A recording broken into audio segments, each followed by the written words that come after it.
하늘이 하는 천연이 어떤 것인지를 알고 사람이 하는 인위가 어떤 것인지를 아는 것은 지극히 식견이 높고 사물에 밝은 것이다.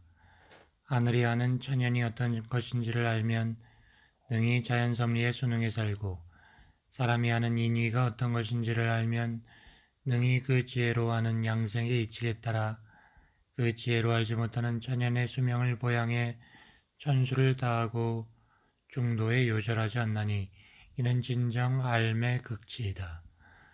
그런데 비록 그렇긴 하지만 거기에는 분명 문제가 있다. 무릇 알미란 필연적으로 의지하는 대상이 있거나 조건이 갖춰진 다음에야 타당성을 갖게 되는데 그 의지하는 대상이나 조건이란 것은 오히려 결코 한결같거나 안정적이지 못하고 변화무쌍하다는 것이다. 그러니 내가 방금 말한 천연이 혹시 인위가 아닌지, 내가 방금 말한 인위가 혹시 천연이 아닌지 어떻게 알겠는가?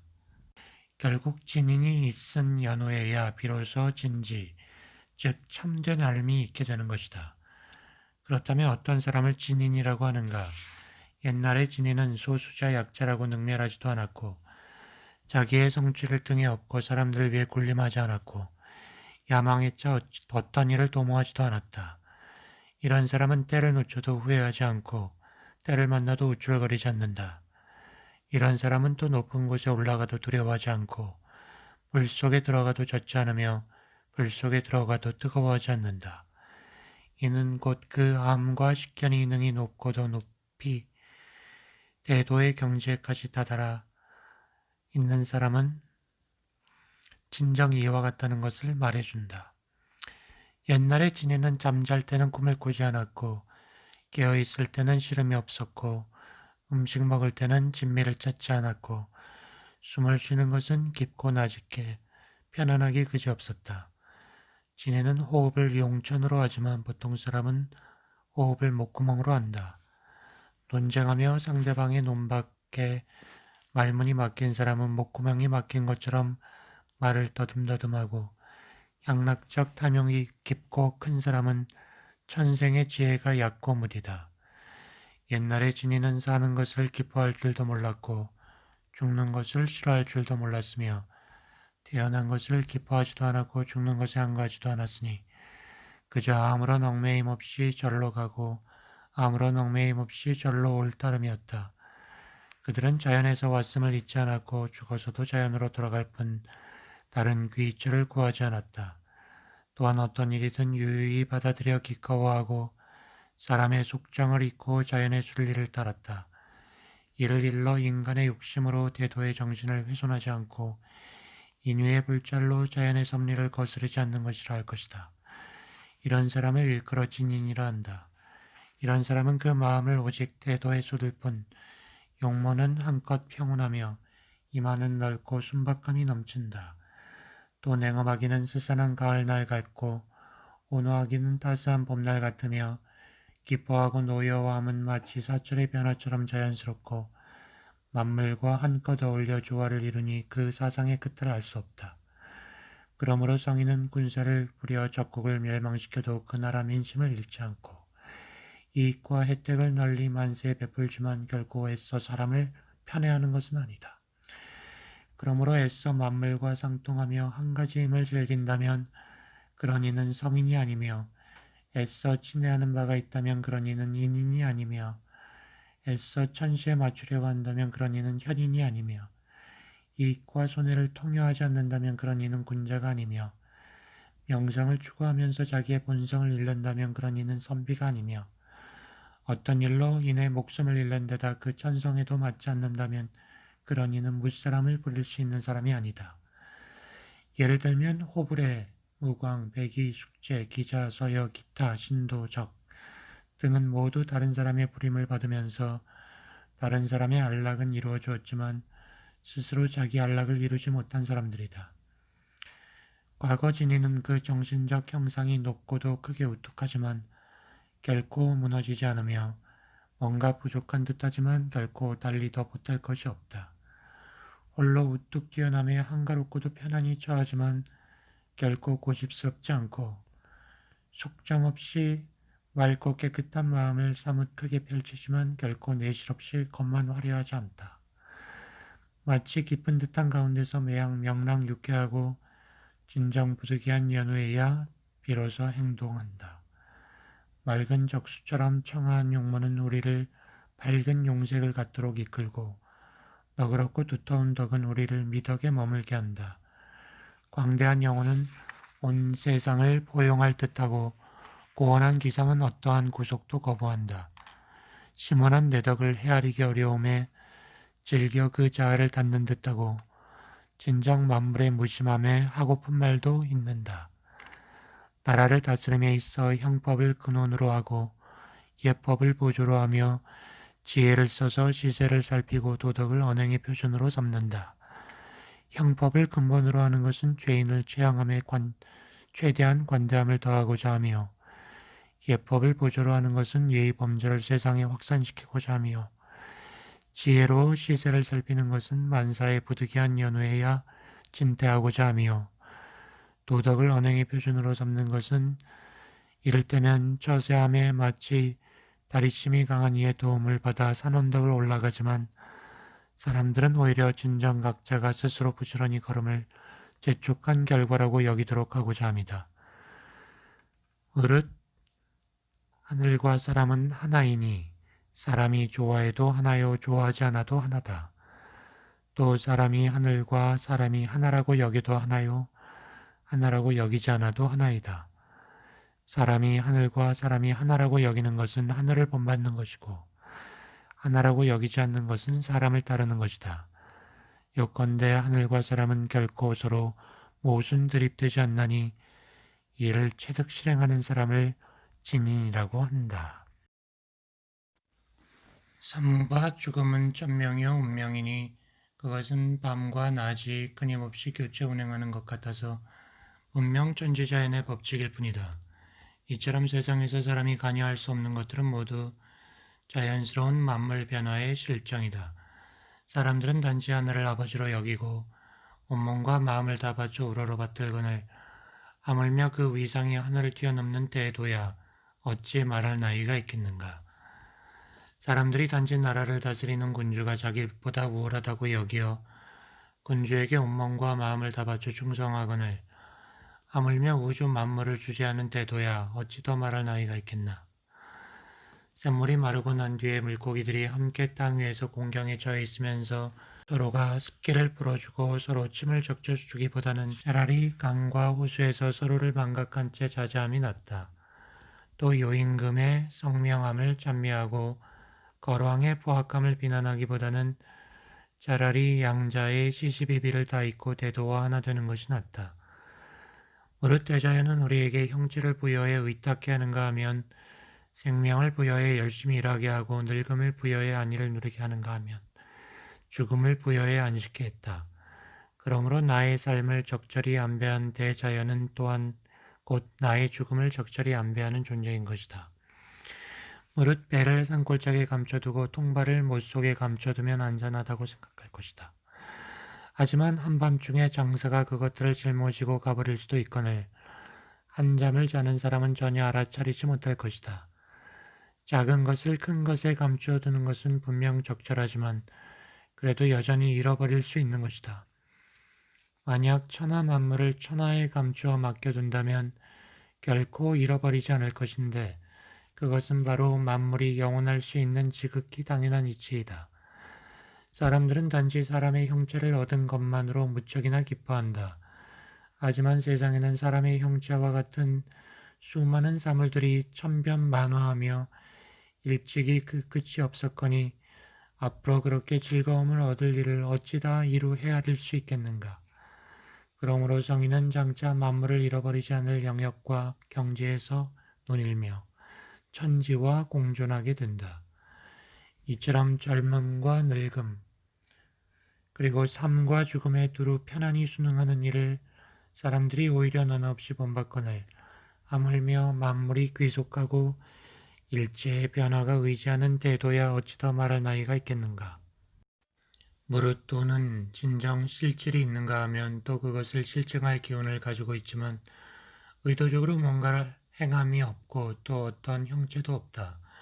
하여 마음으로 전할 수는 있어도 말로 전할 수는 없고 마음으로 깨달을 수는 있어도 눈으로 볼 수는 없다. 또한 도는 그 스스로가 자신의 근본이자 근원으로 아직 천지가 생성되기 이전 까마득한 옛날부터 존재했다. 그리고 귀신을 낳고 상제를 낳았으며 하늘을 낳고 땅을 낳았다. 또한 높은 하늘 위에 있어도 결코 높은 것 같지 않고 깊은 천지 사방 아래 있어도 결코 깊은 것 같지 않으며 천지보다 먼저 났어도 결코 오래된 것 같지 않고 상고보다 긴 세월이지만 결코 연로한 것 같지 않다. 아주 먼 옛날 시위씨는 돌을 터득해 천지 만물을 다스렸고 복귀씨는 돌을 터득해 우주의 원기를 조화롭게 했고 북두성은 돌을 터득해 영구히 한치도 어긋나지 않았고 해와 달은 돌을 터득해 영구히 그 운행을 멈추지 않으며 감배는 돌을 터득해 곤륜산에 들어가 산신이 되었고 붕이는 돌을 터득해 대하를 유순하는 하신이 되었고 견호는 돌을 터득해 대산에 안거하는 산신이 되었다. 황제는 돌을 터득해 높이 높은 하늘로 올라가 신선이 되었고 전욱은 돌을 터득해 현궁에 거처했고 우광은 돌을 터득해 북극에 우뚝 서서 수신이 되었다. 또 서왕문은 돌을 터득해 소광산에 떨을 잡고 앉았는데 그 시작을 아는 이도 없고 그 결말을 아는 이도 없다. 팽조는 돌을 터득해 위로는 순임금 시대까지 거슬러 올라가고 아래로는 오패 시대에 이르기까지 장수했다. 부열은 돌을 터득해 은나라 고종 무정을 도와 천하를 다스렸고 죽어서는 동류성에 올라타는가 하면 기성과 미성 사이에 걸터 앉아 무별과 나란히 늘어서게 되었다. 남백자규가 여우에게 물었다. 당신은 연세도 많은데 얼굴빛은 어린아이와 같구려. 어떻게 해서 그렇습니까? 여우가 말했다. 제가 도를 배웠기 때문이죠. 남백자규가 말했다. 도를 배울 수 있습니까? 여우가 말했다. 아니요, 배울 수 없습니다. 당신은 도를 배울 수 있는 사람이 아니오. 복량이는 성인의 재지는 있으나 성인의 도가 없고 저는 성인의 도는 있으나 성인의 재지가 없습니다. 그런데 제가 성인의 도를 가지고 그를 가르치려고 하는데 그가 아닌 게 아니라 정말 성인이 되지 않을까요? 설령 그렇지 않을지라도 성인의 도를 성인의 재지가 있는 사람에게 일러주면 어쨌든 쉽게 이해하겠죠. 물론 그렇더라도 저는 오히려 성인의 도를 더욱 받들어 지키며 지성으로 일러줄 것이고 그러면 3일 후에는 그가 능히 천하를 망각할 것입니다. 그가 천하를 망각한 이후에도 저는 또 성인의 도를 더욱 받들어 지키며 지성으로 일러줄 것이고 그러면 7일 후에는 그가 능히 만물을 망각할 것입니다.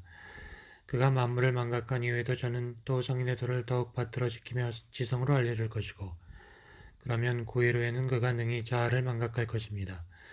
자아를 망각한 이후에는 다시 능히 만사 만물의 이치에 통달해 공허하고 청정한 정신세계를 갖게 될 것이며 공허하고 청정한 정신세계를 가진 이후에는 다시 능히 절대적인 존재로 타견이 홀로 우뚝한 도를 깨닫게 될 것이며 도를 깨달은 이후에는 다시 능히 고금의 관념을 탈피하게 될 것이며 고금의 관념을 탈피한 이후에는 다시 능히 사생의 관념에서 벗어난 경지에 될 것입니다. 무릇 도는 모든 생명을 멸하지만 그 자신은 정작 불멸하고 모든 생명을 낳지만 그 자신은 정작 불생하죠. 도는 또 천하 만물을 주재함에 있어 떠나보내지 않는 바도 없고 맞아들이지 않는 바도 없으며 외멸시키지 않는 바도 없고 형성시키지 않는 바도 없습니다. 이러함을 일컬어 영영, 즉 어지럽고 번잡한 가운데서 안녕과 평온을 유지하는 거라고 하죠. 근데 영영이란 결국 도가 어지럽고 번잡한 운행을 통해 만물을 생성, 성장시키는 것입니다. 남백자규가 말했다. 당신은 도대체 어디서 도를 배웠습니까? 여우가 말했다. 저는 부목의 아들에게서 도를 배웠습니다. 그런데 부목의 아들은 낙송의 손자에게서 배웠고 낙송의 손자는 천명에게서 배웠고 천명은 서포에게서 배웠고 서포는 수역에게서 배웠고 수역은 오구에게서 배웠고 오구는 현명에게서 배웠고 현명은 참료에게서 배웠고 참료는 의시에게서 배웠습니다. 자사와 자여, 자리, 자례 네 사람이 서로 함께 이야기를 나누며 말했다. 누구든 능히 물을 머리로 삼고 삶을 척추로 삼고 죽음을 엉덩이로 삼으며 누구든 생사 존망이 한 몸이요 한 가지란 이치를 한다면 우리는 그와 같을 것이다. 네 사람이 서로를 보며 웃더니 피차 마음에 거스름이 없음에 마침내 서로 벗이 되었다. 얼마 후 자여가 병이 나자 자사가 자자가 문병하는데 자여가 말했다. 진정 위대하구나.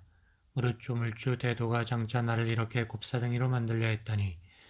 자여는 허리가 고부라지고 등이 굽어 몸통 위쪽에 오장이 있고 턱은 배꼽 쪽에 숨어 있으며 어깨는 정수리보다 높고 불룩한 목등뼈는 하늘을 가리키고 있었다. 자연은 비록 몸속에 음양 기운이 조화를 이뤄 병이 났지만 마음은 한함이 넘치며 아무 일도 없는 듯했다. 그런데 비틀거리며 걸어가 우물에 자기 모습을 비춰보며 말했다. 아, 무릇 조물주 대도가 또 나를 장차 이렇듯 곱사등이로 만들려 했다니. 자사가 말했다. 자네는 그게 싫은가? 자여가 말했다. 아니야. 내가 왜 싫어하겠나. 조물주 대도가 만약 내 왼팔을 변화시켜 달그로 만들어준다면 나는 곧 그 달그로 새벽 시각을 알릴 것이요.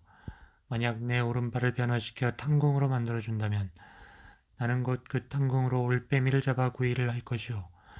만약 내 엉덩이를 변화시켜 수레로 만들고 내 정신을 변화시켜 말로 만들어준다면 나는 곧 그 마차를 탈 것인데 어찌 또 다른 거마가 필요하겠나. 더욱이 세상에 태어남은 시운을 탐이요. 세상을 떠남은 순리에 따름일 뿐이란 말이야. 우리가 시운을 편안히 따고 자연순리에 순순히 따른다면 우리의 마음속에 희노애락의 감정이 스며들 수 없는데 그것이 바로 옛날 사람들이 말한 현해, 즉 거꾸로 매달린 듯한 고통에서 벗어나는 것이라네. 바꿔 말하면 스스로 고통에서 벗어나지 못하는 사람은 결국 외물이 그를 얽매고 있기 때문이지. 하물며 사람이 하늘을 이기지 못한다는 것은 이미 오랜 얘기거늘 내가 또 무엇을 싫어하겠는가. 얼마 후 자레가 병이 나서 숨을 헐떡거리며 곧 죽을 것 같음에 그의 아내와 자식들이 둘러앉아 울고 있었다. 그때 자리가 자자가 문병하며 그의 가족들에게 말했다. 어허, 저리 비키시오. 지금 막 변화하고 있는 사람을 놀라게 하지 마십시오. 그리고 자리는 문에 기대어 자리에게 말했다. 위대하도다 조물주 대도여. 또 장차 자네를 무엇으로 변화시키며 장차 자네를 어디로 보내려고 하는 것인가? 자네를 쥐의 간으로 변화시키려는가? 아니면 자네를 벌레의 팔다리로 변화시키려는 것인가? 자리가 말했다. 자식이 부모를 대하면은 동서남북 어디로든 오직 부모의 명이면 따라야 할 것인데 사람이 대자연을 대함에 있어서는 결코 자식이 부모를 대하는 것에 그치지 않는단 말이야. 그러니 대자연이 내가 죽기를 바라는데도 내가 듣지 않는다면 그것은 내가 저항하는 것일 뿐 저 대자연이 무슨 잘못이 있겠는가. 무릇 대자연은 우리에게 형체를 부여해 의탁해 하는가 하면 생명을 부여해 열심히 일하게 하고 늙음을 부여해 안위를 누리게 하고 죽음을 부여해 안식케 하는 것이다. 그러므로 나의 삶을 적절히 안배한 대자연은 또 나의 죽음을 적절히 안배하는 존재라네. 예를 들어 지금 기술이 뛰어난 대장장이가 찰기를 주저하는데 쇠붙이가 용광로에서 뛰어오르며 저는 반드시 마기아 보검이 되어야 합니다. 라고 말한다면 기술이 뛰어난 대장장이는 분명 상스럽지 못한 쇠붙이라고 여길 것이네. 또 지금 한번 우연히 사람의 형체를 부여받고 태어난 사람이 오히려 저는 언제까지나 사람이고 싶을 뿐입니다. 저는 영원히 사람이고 싶습니다. 하고 말한다면 조물주는 분명 상스럽지 못한 사람이라고 여길 것이네. 사람들은 단지 사람의 형체를 얻은 것만으로 무척이나 기뻐한단 말이야. 하지만 세상에는 사람의 형체와 같은 수많은 사물들이 천변만화하면서 일찍이 그 끝이 없었거니 앞으로 그렇게 즐거움을 얻을 일을 어찌 이루 다 헤아릴 수 있겠는가. 그러니 지금 일단 하늘과 땅을 커다란 용광로로 여기고 조물주 대도를 기술이 뛰어난 대장장이로 여긴다면 우리가 무엇으로 변한들을 얻지 안 되겠는가. 자리는 말을 마치고 편안히 깊은 잠에 들었다가 스스로 득이 만면하여 잠에서 깨어났다. 자상호, 맹자반, 자금장 세 사람이 서로 함께 이야기를 나누고 말했다.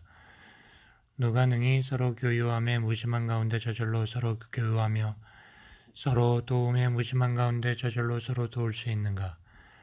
누가 능히 하늘에 올라 운무 속에서 논이는가 하면 무궁무진한 우주를 순환왕복하며 삶의 기쁨도 있고 죽음의 슬픔도 없을 수 있는가? 세 사람은 서로 보며 웃더니 빛에간 마음의 거스림이 없음에 서로 벗이 되었다. 그리고 서로 무심해지는 얼마 후 자상호가 죽고 아직 장사를 치르지 않았는데 공자가 소식을 듣고 자공을 시켜가서 장사를 거들도록 했다. 자공이 갔더니 맹자방과 자금장이 한 사람은 노랫말을 짓고 한 사람은 금을 타면서 목소리를 맞춰 노래 불렀다.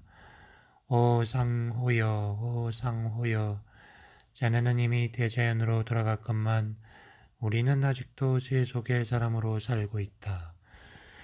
그러자 자공이 황급히 그들 앞으로 나가 말했다. 감히 여쭙건대 죽음 앞에서 노래를 부르는 것이 예의에 맞습니까? 두 사람이 서로 보며 웃으며 말했다. 저희가 어찌 예의의 참뜻을 알겠는가? 자공이 돌아와 상가에서 있었던 일을 공자께 아뢰며 말했다. 대체 저들은 어떤 사람입니까? 허무의 돌을 닦고 행하면서 육체는 도외지 않채 친구의 죽음을 앞에 두고 노래를 부르는데 얼굴빛은 여느 때와 다름이 없어 슬픈 기색이라곤 찾아볼 수 없으니 저들을 뭐라고 형용할 수가 없습니다. 저들은 어떤 사람입니까? 공자가 말했다. 저들은 세속 밖에서 논이는 이들인 반면 나는 세속 안에서 논이는 이다. 한데 세속의 밖과 안은 피차 상관이 없거늘 내가 너 들어가서 조문하라고 했으니 내가 너무 고루했구나. 저들은 바야흐로 쪼물쭈 대도와 동무하며 천지가 한 덩어리인 우주의 원기 속에서 논일려 하도다. 저들은 삶을 단지 몸에 달린 혹처럼 기가 엉긴 것으로 여기고 죽음은 단지 독창을 터뜨려 고름을 짜내듯 기가 흩어지는 것으로 여긴다. 저와 같은 사람들이 어찌 또 죽고 삶의 선호 문제에 신경을 쓰겠는가? 저들의 생각은 이를테면 사람의 몸은 단지 여러 가지 다른 물질을 빌려서 하나의 형체를 이룬 것이라는 얘기지. 그렇기 때문에 저들은 간과 쓸개도 있고 귀와 눈도 망각하며 삶과 죽음도 잊어버리는 것이다. 삶과 죽음은 마침과 시작의 끝없는 순환 반복이라 여기지만 무엇이 인간의 생명의 시작과 끝인지는 알지 못하니 진정 어떤 속박도 없이 한껏 자유로이 속세의 밖을 한가로이 오가며 청정무유의 경지 가운데 소요자적하는도다. 그러니 저들이 어찌 또 능히 괴롭고 번잡한 마음으로 세속의 예절을 행해 무사람의 이목을 끌겠느냐. 자공이 말했다. 그렇다면 선생님께서는 세속의 밖과 안 어느 쪽을 쫓는 삶을 사시겠습니까? 공자가 말했다. 나는 하늘의 징벌을 받은 사람이다. 그런데 비록 그렇긴 하지만 나는 너와 함께 대도의 정신을 추구하고자 한다. 자공이 말했다. 감히 여쭙건대 어떤 방법으로 하실 건가요? 공자가 말했다. 물고기는 물에서 천성을 즐기고 사람은 도에서 천성을 즐긴다. 물에서 천성을 즐기는 물고기는 땅을 파서 못을 만들어주면 물이 넉넉해지고 도에서 천성을 즐기는 사람은 청정무의하면 천성이 안정된다. 그러므로 흔히 말하기를 물고기는 강호 속에서 모든 것을 잊고 한가로이 유영하고 사람은 대도 안에서 모든 것을 잊고 유유자적한다 라고 하는 것이다. 자공이 말했다. 삼가 여쭙건대 기인은 어떤 사람입니까? 공자가 말했다. 기인이란 세속 사람과 다르지만 대도의 정신에는 부합하는 사람이다. 그러므로 대도의 관점에서 볼 때 세속적인 예의 규범에 얽매인 소인은 인간 세상에서는 오히려 어엿한 군자요. 대도의 관점에서 보는 군자는 인간 세상에서는 오히려 한갓 소인에 지나지 않는다. 라고 말한다. 안회가 공자에게 여쭈었다. 맹손제는 그 어머니가 죽었을 때 큰 소리로 울었지만 눈물도 흘리지 않았고 마음속 깊이 슬퍼하지도 않았고 상중에 있는 내내 애통해하지도 않았습니다. 그처럼 세 방면에 모두 애틋함이 없었는데도 오히려 상례를 잘 치른 것으로 노나라에 이름이 났습니다. 설마 실질도 없이 이름을 얻는 경우가 있단 말입니까? 저는 그게 이상합니다. 공자가 말했다. 맹송씨는 거상의 도를 다했다. 흔히 상례를 안다는 사람들보다 낫다. 다만 상례를 완전히 간소화하진 못했지만 그는 이미 나름대로 간소화한 것이다. 맹손씨는 사람이 어떤 년으로 태어났는지도 모르고 어떤 년으로 죽는지도 모르며 앞서 나갈 줄도 모르고 뒤처질 줄도 모르며 오직 대자연의 변화의 순응에 하나의 사물이 되어서 장차할 수 없는 변화를 기다릴 따름이로다. 더욱이 바야흐로 변화하려고 한들 그것이 변화하지 않는 것인 줄 어찌 알겠으며 또 변화하려고 하지 않아도 그것이 이미 변화한 것인 줄 어찌 알겠느냐. 그러니 너와 나만이 아마도 꿈속을 내매며 아직 깨어나지 못하고 있는 것이다. 또한 저 망이는 놀라운 형체의 변화는 있을지언정 영혼의 손상은 없느니 우리의 육체는 끊임없이 변화하지만 정신은 사멸하지 않는다. 그렇지만 맹손씨는 단지 다른 사람들이 가족이 죽으면 곡을 하니까 자기도 곡을 해야겠다고 느꼈을 뿐이고 그것이 바로 그가 그렇게 한 까닭이다. 한편 또 흔히 사람들이 서로 각자의 몸을 가리켜 이것이 나야 라고 하지만 내가 말하는 내가 진정한 의미의 내가 아닌 줄을 어찌 알겠느냐. 예를 들어 네가 꿈속에서 새가 되어 하늘로 높이 날아오르고 또 꿈속에서 물고기가 되어 깊은 못에 가라앉았다고 한다면 지금 그런 말을 하고 있는 것이 꿈에서 깨어난 너인지 아니면 아직도 꿈을 꾸고 있는 너인지 알 수 없다는 말이다. 무릇 의도적으로 마음에 맞고 기분을 좋게 하는 것은 저절로 기분이 좋고 마음이 즐거워 자연스럽게 웃게 되는 것보다는 못하고 장난하며 웃으면서 즐거워하는 것은 대자연의 안배에 따라 절로 웃으며 즐거워하는 것보다 못하다. 그러니 대자연의 안배를 편안하게 받아들이고 사람이 죽는 변화의 슬픔을 잊어버린다면 공허 정정한 태도와 하나 되는 경지에 들 수 있을 것이다. 이자가 어유를 만나자 어유가 말했다. 요임금께서 그대에게 뭘 일깨워 주셨소? 이자가 말했다. 요임금께서 저에게 그대는 반드시 인의를 몸소 실천하고 시비를 분명히 가려야 할 것이오 하고 말씀하셨습니다. 어유가 말했다. 그런데 그대는 무엇 때문에 나를 찾아온 거요? 요임금께서는 이미 인의로 그대에게 묵경을 가하고 시비로 그대에게 의형을 가했거늘 그대가 장차 어찌 아무 얽매임 없이 소요자적하고 자유자재하며 자연변화에 순응하는 경지에서 누릴 수 있겠는가? 의자가 말했다. 비록 그렇긴 하지만 저는 그래도 그 언저리에서 논일고 싶습니다. 어유가 말했다. 그럴 수 없을 겁니다. 무릇 장님은 어떻게 해도 눈썹과 눈 그리고 안색의 아름다움을 감상할 수 없고 예복에 놓은 청황색 수의 화미함도 감상할 수 없습니다. 이자가 말했다. 무릇 무장이 그 아름다움을 망각하고 거량이 그 힘을 망각하며 황제가 그 지혜를 망각한 것은 모두 대도의 도야와 단련을 받으면서 그렇게 된 것일 뿐입니다. 그러니 조물주 대도가 묵경을 받은 저의 상흔을 감쪽같이 낮게 하고 의형을 받은 저의 결함을 말끔히 보수하여 저로 하여금 온전한 육체를 가지고 선생님을 따르게 하지 않을 줄 어떻게 알겠습니까? 어유가 말했다. 어허, 그거야 알 수 없지. 내가 그대에게 도가 어떤 것인지 개요만 말해주리다. 무엇보다 도야말로 진정 나의 대종사요. 나의 대종사로다. 도는 만물을 조화롭게 하지만 결코 도의를 다하는 것이 아니고 은택이 만세에 미치지만 결코 인애를 베푸는 것이 아니고 상고보다 나이가 많지만 결코 누세하지 않고 하늘로 하여금 만물을 덮어 감싸게 하고 땅으로 하여금 만물을 실어 바치게 하며 만물의 온갖 형체를 조각하지만 결코 정교해 보이지 않소. 이것이 바로 우리가 논의러야 할 경지입니다. 아내가 말했다. 제 공부에 진전이 있었습니다. 공자가 말씀하셨다. 그게 무슨 말이냐? 아내가 말했다. 저는 이제 이학을 읽게 되었습니다. 공자가 말했다. 좋구나. 하지만 아직은 부족하다. 다른 날 아내가 다시 공자에게 말했다. 제 공부에 진전이 있었습니다. 공자가 말했다. 무슨 말이냐? 아내가 말했다. 저는 이제 인의를 읽게 되었습니다. 공자가 말했다. 좋구나. 하지만 아직은 부족하다. 다른 날 아내가 다시 공자를 뵙고 말했다. 제 공부에 진전이 있었습니다. 공자가 말했다. 무슨 소리냐? 아내가 말했다. 저는 이제 좌망하게 되었습니다. 공자가 놀라서 얼굴빛이 변하며 말씀하셨다. 무엇을 좌망이라고 하느냐? 아내가 말했다. 발다리와 몸통을 망각하고 눈으로 보고 귀로 듣는 것에 무심하며 육체의 속박에서 벗어나고 지혜의 집착을 떨쳐버림으로써 마침내 무소불통의 대도에 동화되는 것, 그것을 좌망이라고 합니다. 공자가 말했다. 사람이 대도에 동화되면 좋아하고 싫어함이 없어지고 자연 변화에 순응하면 고집스럽고 완고함이 없어지는 법이다. 이제 너는 진정 한 사람의 현자다. 내 기꺼이 네 뒤를 따르며 배우리라. 자연은 자상과 벗으로 지냈는데 장마비가 열흘이나 이어지자 자여가 말했다.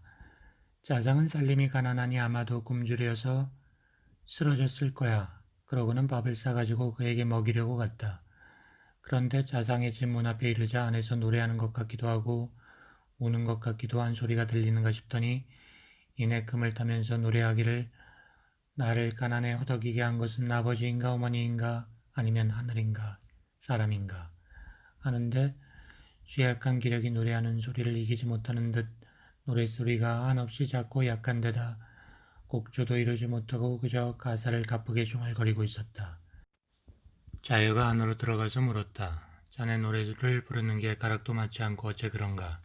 자상이 말했다. 나는 지금 나를 이처럼 빈곤한 지경에 처하게 한 게 무엇인지를 생각해봤지만 알 수가 없었네. 안데 사랑하는 부모님이 설마 내가 가난하기를 바랐겠는가? 하늘은 만물을 덮어 감쌀매 편사함이 없고 땅은 만물을 실어 받침에 편사함이 없거늘 천지가 설마 사사로이 나를 가난하게 했겠는가? 나를 이같이 공경에 처하게 한 것이 무엇인지 찾아봤지만 도무지 알 수가 없다. 그러나 내 분명히 궁핍한 지경에 처해 있으니 이는 필시 천명이리라.